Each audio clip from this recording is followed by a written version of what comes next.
वांद्रेतील घरामध्ये सैफ अली खानवरील हल्ला प्रकरण, हल्ला करणाऱ्या आरोपीला अटक, ठाण्याच्या कासार वडवली भागातून आरोपीला बेड्या ठोकल्या। विजय दास असं अटक केलेल्या आरोपीचं नाव, आरोपी मूळचा पश्चिम बंगालच्या नदिया जिल्ह्यामधील असल्याची माहिती। 2 दिवसांच्या शोध मोहिमेनंतर आरोपीला बेड्या। अटक केल्यानंतर चेंबूरमध्ये आरोपी विजय दासची पोलिसांकडून चौकशी, चेंबूरमधील चौकशीनंतर आरोपीला खार पोलीस ठाण्यामध्ये आणण्यात आलं।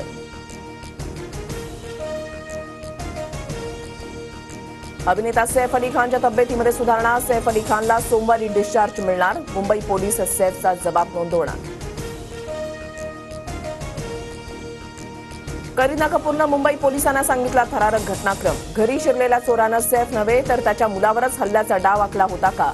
करीनाच्या जबाबानंतर प्रश्न उपस्थित।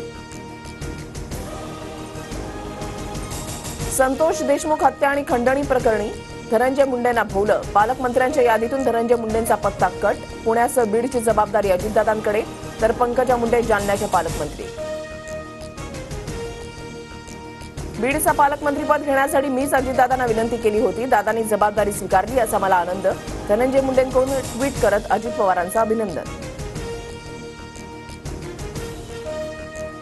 ही अतिशय आनंदाची बाब, अजितदादांना बीड जिल्ह्याचं राजकारण चांगलं माहिती, दादा कुणावर अन्याय होऊ देणार नाहीत, आमदार सुरेश धस यांचा धनंजय मुंडेंवर निशाणा। देवेंद्र फडणवीसांकडे गडचिरोलीच्या पालकमंत्रीपदाची जबाबदारी, आशिष जयस्वाल सहपालकमंत्री असणार, तर एकनाथ शिंदे मुंबई शहर आणि ठाण्याच्या पालकमंत्रीपदी। रायगड जिल्ह्याचं पालकमंत्रीपद आदिती तटकरेंकडेच, मागूनही भरत गोगावलेंना रायगडचं पालकमंत्रीपद नाही, तर उदय सामंत रत्नागिरी आणि नितेश राणे सिंधुदुर्गचे पालकमंत्री।